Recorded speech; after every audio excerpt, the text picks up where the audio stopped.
75वां गणतंत्र दिवस मना रहा है। इतिहास में 26 जनवरी का दिन बेहद महत्वपूर्ण है, क्योंकि आज ही के दिन हमारे देश में संविधान लागू किया गया था। इसी दिन डॉक्टर राजेंद्र प्रसाद जी ने भारत के पहले राष्ट्रपति के रूप में शपथ ली थी। 26 जनवरी 1950 को ही देश को पूर्ण रूप गणतंत्र यानी गणराज्य घोषित किया गया था। 15 अगस्त 1947 को हमें अंग्रेजों से आज़ादी मिली थी। इसके करीब 3 साल बाद हमारे देश में संविधान लागू किया गया। संविधान की मसौदा समिति की अध्यक्षता डॉक्टर भीमराव अम्बेडकर जी ने की थी। गणतंत्र दिवस स्वतंत्र भारत की भावना का प्रतीक है। पर संविधान का अर्थ क्या है? संविधान का मतलब है संविधान। सम मतलब समान और विधान मतलब कानून। इसी तरह वह सारे नियम और कानून जो सभी के लिए एक समान है। हमारे संविधान की अनेक विशेषताएं हैं।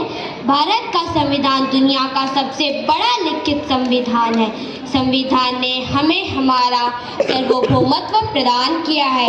उसमें समता, स्वतंत्रता, स्त्री पुरुष समानता, जीने का अधिकार, कानून का राज, उपासना की स्वतंत्रता इत्यादि है। इसका अर्थ और सामर्थ्य हमें समझना चाहिए। भारतीय नागरिकों को 6 मौलिक अधिकार मिले हैं। पहला समानता का अधिकार, दूसरा स्वतंत्रता का अधिकार, तीसरा शोषण के विरुद्ध का अधिकार, चौथा धार्मिक स्वतंत्रता का अधिकार, पांचवा संस्कृति तथा शिक्षा संबंधित का अधिकार, छठा संविधान उपजनों का अधिकार। इन मौलिकों के अधिकारों के बदौलत ही हमारे देश में अनेक जाति, अनेक धर्म, अनेक वंशों के साथ मिलजुल कर रहते हैं। हमें इस बात का गर्व होना चाहिए कि इतनी बड़ी आबादी होने के बाद भी हमारे देश ने हर उस व्यक्ति को जो भारत का नागरिक है, हमें इस बात का नागरिक है, सभी मौलिक अधिकार प्रदान किए हैं, क्योंकि इसीलिए हमारे देश विश्व का सबसे बड़ा प्रजासत्ताक देश है। अगर हम हमारे मजबूत संविधान की वजह से एक सुकून की जिंदगी जी रहे हैं, तो हमारा भी इस देश के प्रति कोई कर्तव्य है। ऐसे ही कुछ कर्तव्य है जो हमें निभाने हैं, जो है पहला, संविधान का पालन करते हुए राष्ट्रीय ध्वज और राष्ट्रीय गान का सम्मान।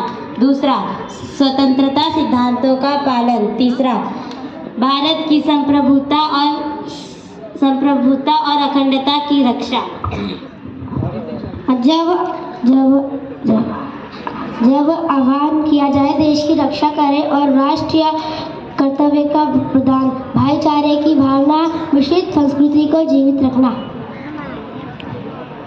प्राकृतिक पर्यावरण की रक्षा करना, उत्कृष्टता के लिए प्रयास। सभी माता पिता